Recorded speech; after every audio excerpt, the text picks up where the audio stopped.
Because design is not about pretty pictures and fonts. Design is about solving a problem, and when done right, can make you one of the most powerful companies on the planet.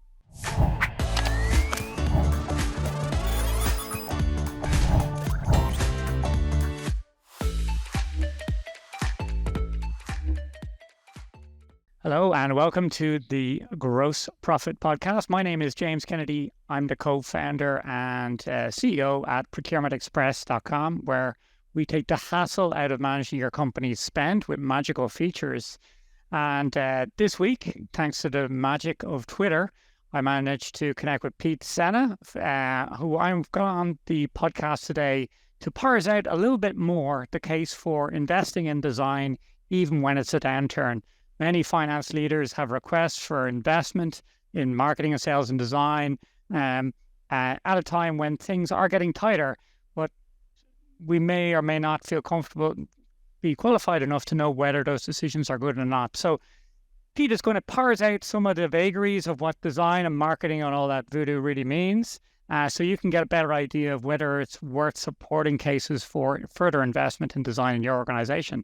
So Pete, thank you very much for coming on the Gross Profit Podcast. How are you today? Doing great. Good to be here. Excited to connect with you, James. Yeah, maybe for people who haven't heard of you before, you could give us a little rundown of who you are, your background, and why we should be listening to you. Yeah, for sure. No, I love that. So my name's Pete Sena. I am a creative entrepreneur. I've been building various types of businesses for over 20 years. I do a lot of angel investing now in tech companies. And I started my first company when I was in my college dorm room, and it was a digital agency where I went on to build that up into a pretty large company. And now I serve as the chairman of that company. I have a great leadership team that's running and growing it every single day.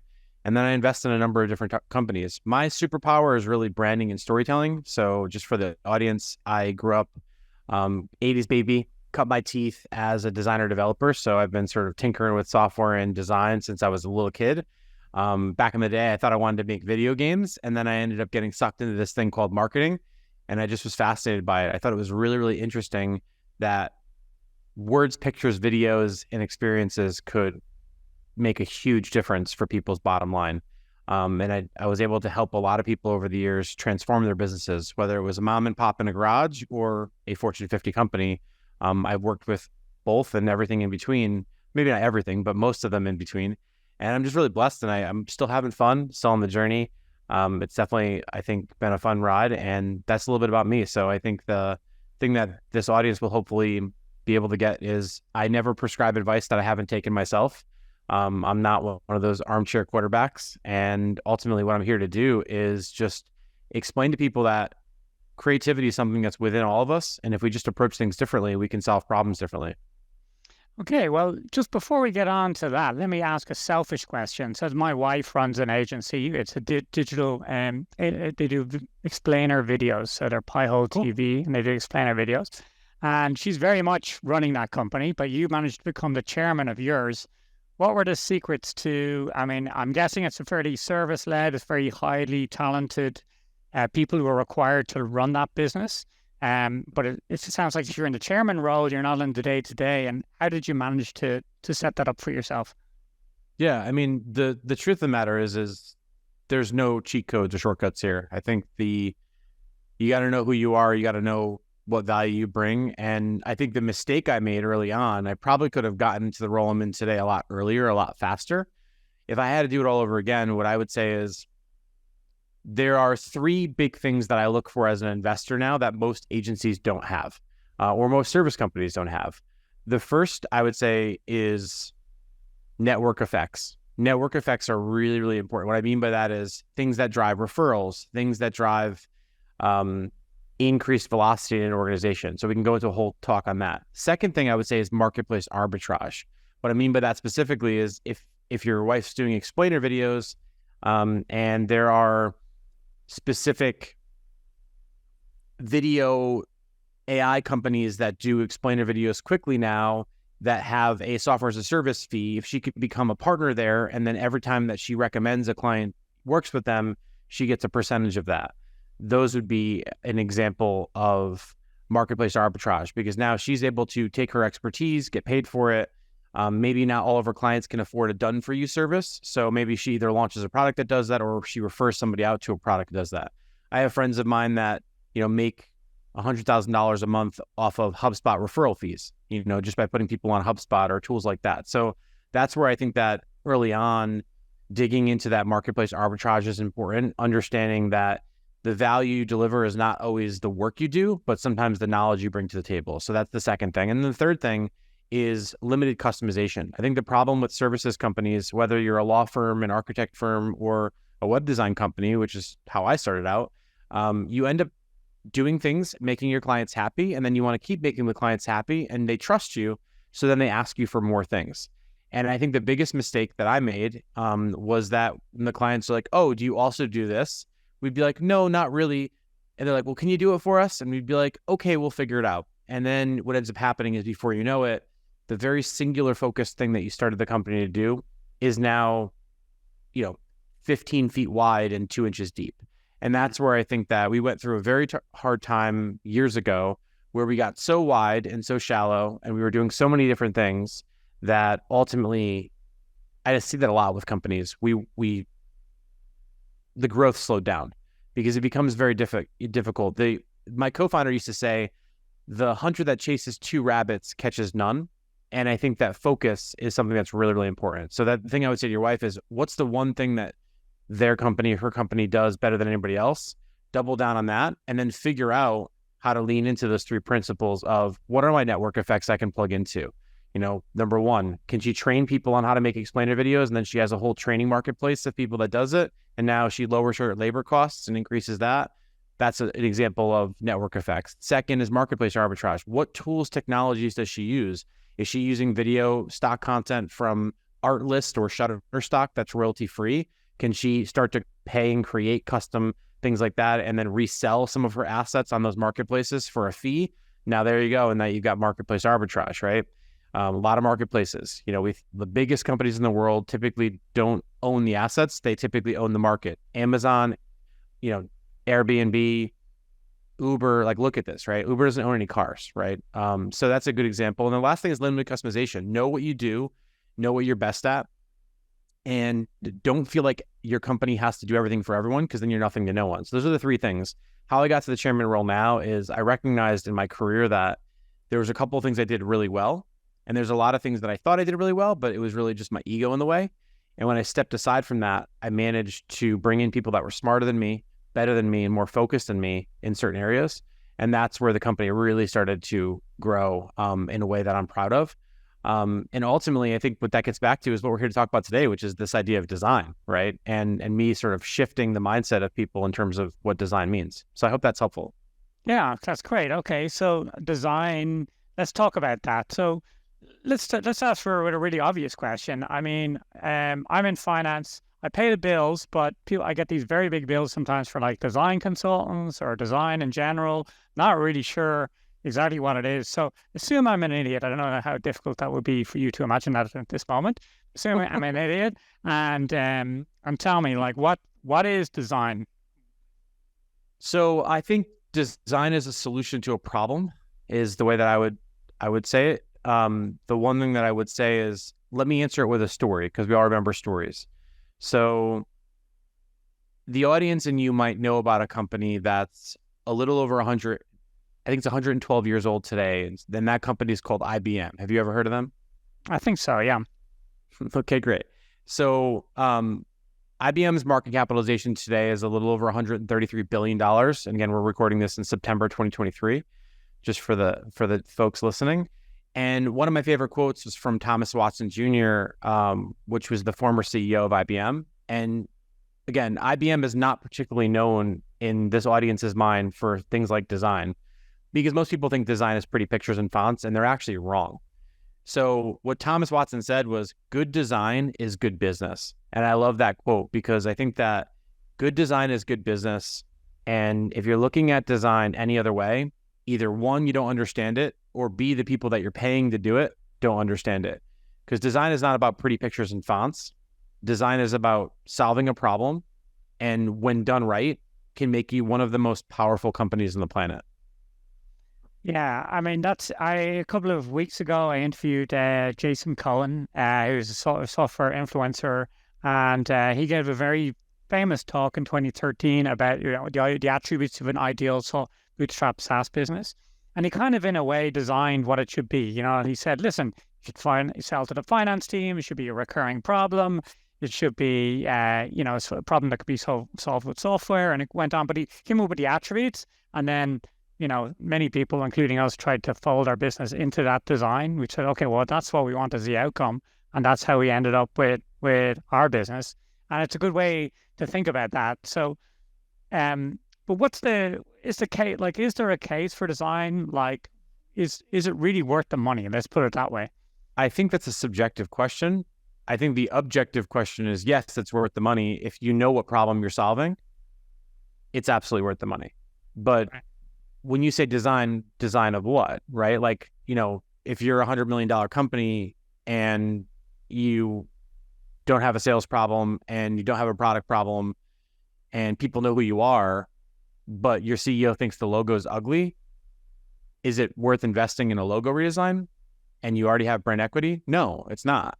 But if you have a vision for the company and you have a set of values and you have a set of growth goals and they're all working together, then great. But if all of a sudden you were known for one thing and you want to be known for something new now, it might make sense and be time for you to rebrand. But I think the problem with design is that there's so many ways to approach design, right? I know some of the best designers I know, if you looked at one of their PowerPoints, you would need to like wash your eyes, because it's just like they don't know what they're doing for visual design perspective, but they know how to design systems and processes and organizations that will be transformative. So I think the first thing we have to do is we have to understand, like, when we say design, what do we mean? Because it's a word that means a lot of things to a lot of people. So is design a worthy investment in a company? Absolutely. Depending on the company and the problems that they're facing, the type of design that they need is entirely different. If you're a consumer packaged goods company and no one's buying the packaging on shelf in the store when they walk by it, maybe you have a packaging problems. In that case, you might need a package designer, right? If people are buying the product, but then they don't buy it again because the product, changes their hair color in a not good way, and people are complaining about it online, well, then you have a product design problem. If you have a web application or a SaaS company and people are really confused on how to use your tool or product, then you might have a UI or UX problem. If you're a finance manager and your junior financial analysts keep making mistakes, maybe you have a dashboard design problem, or a financial instrument design problem. So I think design in itself, as I mentioned, is not just what it looks like or feels like. That's a famous Steve Jobs quote. Like, he said, design is not what it looks like and feels like. Design is just how it works, right? Or design is how it works, I think is what he said. That's how I think about design. So what kind of design are we talking about here today, James? Well, let's talk about problems. So what class of problem is well solved by design? Maybe you can think of some problems with startup people. Like, how would you know? Like, let's say I have a problem. Let's think what problem I have. Okay, well, our business, everyone wants more leads. Let's say a very common one, right? So, which is the most generic one. So the problem is you want more leads. How would you know? How would I know to go just put some money into Google versus come to a design company to help me solve that problem? Well, the first thing I would say is this is more of a design strategy problem that you're describing. So let's unpack that. So would you mind indulging me in the audience for a moment where we could sort of work through this problem together? Sure. Perfect. So why do you need more leads? Well, we have a growth target. So by 2025, we want to be at a certain top line revenue, and then we need an extra 20% in growth to hit that. So we need to actually, by default, we're going to be 20% off that target, and there's a gap. Okay. Why do you need to create a 20% improvement? Well, there's a couple of things there. I mean, our goal is to build a bulletproof company. So that's the aim. All our staff is about 100 people who rely on Procurement Express to, make their way in the world in one way or another. And there's thousands of people using the software every day who I like to think go home 10 minutes earlier because we're around. They help to manage their spend a bit better. They reduce the mistakes. Everyone gets to get in and out of the office quicker. That's our dent in the universe, if you like to quote Steve Jobs. And the reason we're doing it is because A, in truth, we've been successful, but we need a target to grow so we can all be aligned and clear on what we're doing. And that feeling of achieving together, basically to win, right? Winning is fun. And we've set this target of what we defined as winning. And if we do it as a team, it helps us stay focused, and it means that we're a healthy, growing company, which is all we ever want to be, right? A healthy, growing company. That's, you can. Why do companies need Procurement Express? They need Procurement Express because they need to buy things to do their job. They need to buy a bucket of paint, or they need to buy hire a voiceover, or get a sprocket for a wind farm. And to buy those things, they need to coordinate as a team. So it's not just a person in the field who needs to paint the fence. It's the finance team that needs to know why the paint was bought, so they can pay them correctly. And all those people need to collaborate together. So in order for them to do their job, they need to buy things, and we take the hassle out of what can be an arduous process. If you've worked in a bigger company, you have to buy something, you might have heard of something terrifying called a purchase order, which no one sends a shiver down everyone's spine, salespeople and people trying to buy. And that's because it's it's clunky, arduous process to collaborate properly to make purchases. We magic away all that. So it's just a magical experience, much more fun, it's much more engaging, it's way quicker. Everyone goes home early. Why is it quicker and more magical when you work with Procurement Express? Well, it comes down to communication. So we have apps, we have user-friendly apps, which are fun to use, have a little delightful experiences when you use them, and they remove all the communication mistakes together. So it means that something that used to take you maybe an hour to do, like purchasing that bucket of paint, takes you 30 seconds. And when you realize that you've just got an extra hour in your day, that's a magical feeling. And that's why people buy our software compared to alternates which are traditional ERPs or bigger software, which do a million things and do millions of things, and they do all those millions of things very well, which means they just don't make the purchasing experience a lot of fun. It's arduous because it's just one of 100 things they do, where we're kind of a best of breed solution for helping your staff to purchase quickly. Why aren't more people buying Procurement Express then, if it's such a great thing? Well, one thing is, the traditional solution is either a spreadsheet or an ERP, and there's not a ton of awareness that there's a middle way. A lot of people feel like, I'm either going to manage everything in a spreadsheet, and I'm going to take phone calls all day from people who are interested in buying stuff, or I'm going to spend X hundreds of thousands of dollars with SAP or any of those fine companies out there, and they just know that the second option isn't a choice for them, so they put up with the first. Okay.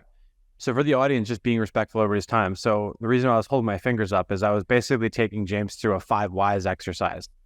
And I would continue to go deeper and deeper and deeper with James. But just from the limited conversation I had here with James, and I don't know anything else about his business outside of what he's told you and me on this conversation, what I know to be true right now is that there's a value prop hiding in there.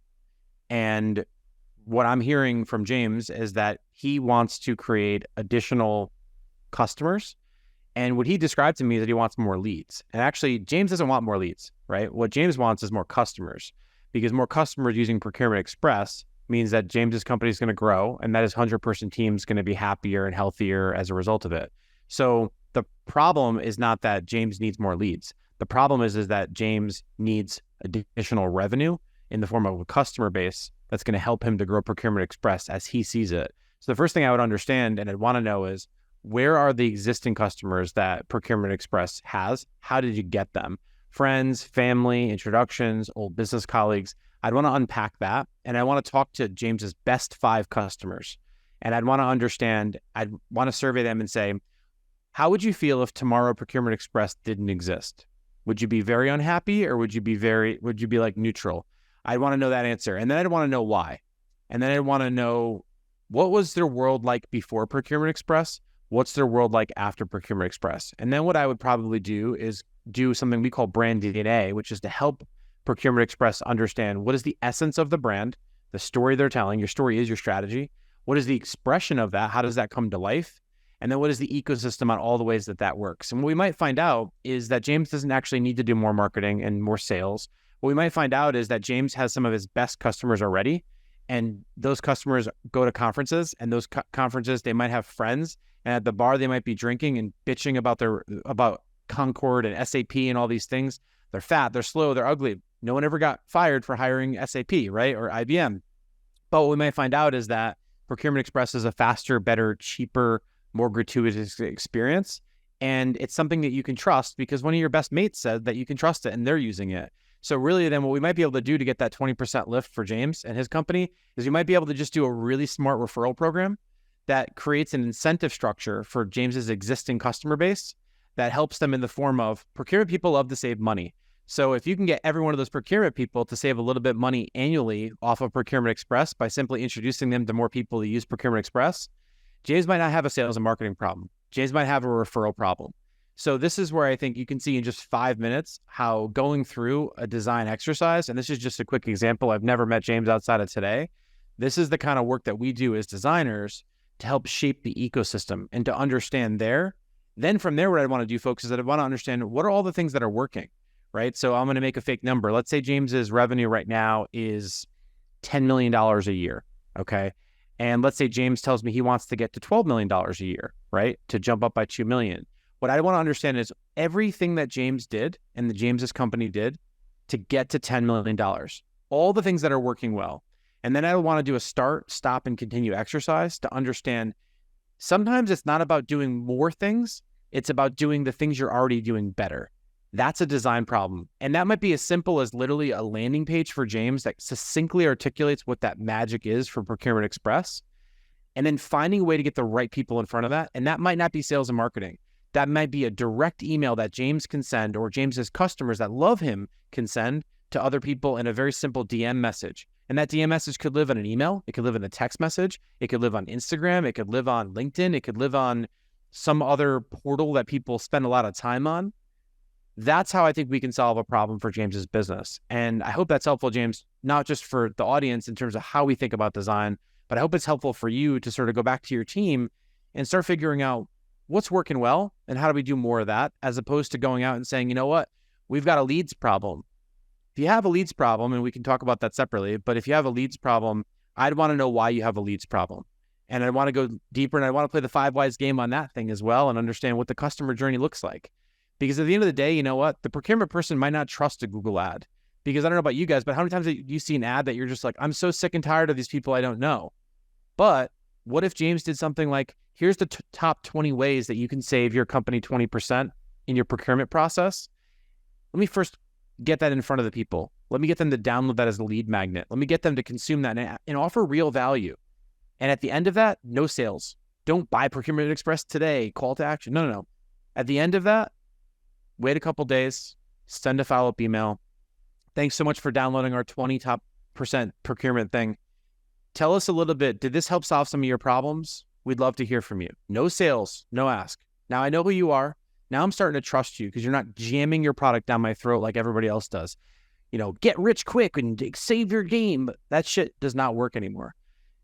And then after that, what's the value you offer? And then they write back and they say, you know what, this is great. And not, hey, here's a link to a call. Click my Calendly and book a HubSpot meeting. No. How are you doing? And then maybe one of your salespeople or somebody follows up and says, did this help you? Yeah, this really helped. Thanks so much. Okay, great. Are there any other things that we didn't cover in this white paper that you think would have been helpful for you? A human response, not an AI chatbot response. And at scale, you can automate that. But I always say, like Paul Graham, the famous startup guy says, do things that don't scale. And then all of a sudden, the conversation happens. And let's just call him Susan. Susan works for James. I'm making this up. And now Susan responds back to an email and the person says, hey, Susan, thanks for reaching out. The one thing that you didn't cover is how I can automatically tag and classify my expenses. We're currently using ramp.com for auto expense classification, or we're currently using Abacus for expense classification. And it's really annoying to reconcile that with this other department. And then Susan responds and says, oh, thank you so much, John. If we could figure out a way to save you an hour a day on tagging and classification, would that be worth 30 minutes of your time to have a conversation? Not book my meeting now, but that's the thing. It is a little bit extra work for Susan to do that. Yes, it is. But I can tell you with extreme confidence that your close rate will demonstrably increase because people are sick and tired of their inbox. Right now, I have an executive assistant. He processes and removes somewhere between 300 to 400 emails a day of vendors that are cold pitching me on email and cold pitching me on LinkedIn. I don't read them. I don't open them. I don't respond to any of them. But you know what I do respond to? A thoughtful LinkedIn message that is not just, hey, I'd love to connect with you and be part of your network, Pete, but it's like, hey, Pete, I read your last 2 articles and I checked out your podcast. It seems like you really care about this topic right now, which is launching cool explainer videos for your clients. I see that you've worked in a couple of categories. Did you know that we offer explainer videos? Can you give me an opportunity to just show you a couple of them? Maybe give you like a free 5-second one just to give you a taste. Would you be willing to send that to your client then? Sure, no problem. Now your wife's company just got another lead. But if your wife's company hired some lead gen house and she sent 1,000 emails to people like, need explainer videos? If I Google in my inbox right now, James, I literally promise you, and I'll do it on the phone, there's 100 things in the past 60 days of people trying to sell me explainer videos, and I've responded to 0 of them. Now, they all have leads problems, right? Yeah. Yeah, they do. And it's interesting because I think what you've just gone through there gives an example of what we showed, we didn't tell, right? So what I really heard, Pete, and I wonder if you'd agree with me here, is someone maybe needs to consider someone like yourselves or a design company. If there's a problem you're just banging your head against and you need a new perspective on it, right? And that's a problem, and that problem could be leads or staff or anything, but like the problem is it's the problem maybe you've had for 3 or 4 or 5 or 10 years. It's not changed, and something needs to, now it's time to change, and now maybe it's time to talk to Pete or Maybe. Our digital surgeons. Maybe. What I would say is, what's the definition of insanity? Doing the same thing over and over again and expecting a different result. Sure. Yeah. So thank you very much, Pete, for coming along today. Maybe you'd just like to tell people how they can reach out to you, or what's the best way to hear more, get more of your insights? Yeah. So no, I appreciate it. And this was fun. Again, I appreciate you indulging me a little bit for this, and I appreciate the audience for listening to me wonk on. I'm really passionate about this stuff, and I write about it. I have a free newsletter on my website, petesena.com. I'm not going to try to sell you anything. It's I basically just take the most interesting things that I see, and twice a month on Friday mornings, I send out an email that's got some cool links. Recently, I've been covering a lot of things on like automation and how to automate your business with AI. So when I find a cool tool that saves me time or money, I'll write about it or I'll talk about it. Oftentimes I'll see things that inspire me creatively. I'll draw different metaphors, from different places, and I'll add that in the newsletter. So I call that the Forward Obsessed Founder. So that's a good place for people to tune into me. And then I think if folks have questions, I love designing in the open. And what I mean by that specifically is whether it's on LinkedIn or on Twitter, and I'm just Pete Sena on both those platforms. If you've got a question, just post that question publicly. One of the things that's nice is I don't charge for publicly answering questions, right? I do charge quite a bit for private sessions and that sort of thing. But I think if you post a question publicly, that would be helpful. I'd be more than happy to point you to somewhere that might be a good answer for you, or maybe introduce you to somebody who can help you solve that problem. And shit, maybe I can help you solve that problem. I don't know. So that's just the best place for folks to tune in. Great. Thanks, Pete. And in the next episode of the Gross Profit Podcast,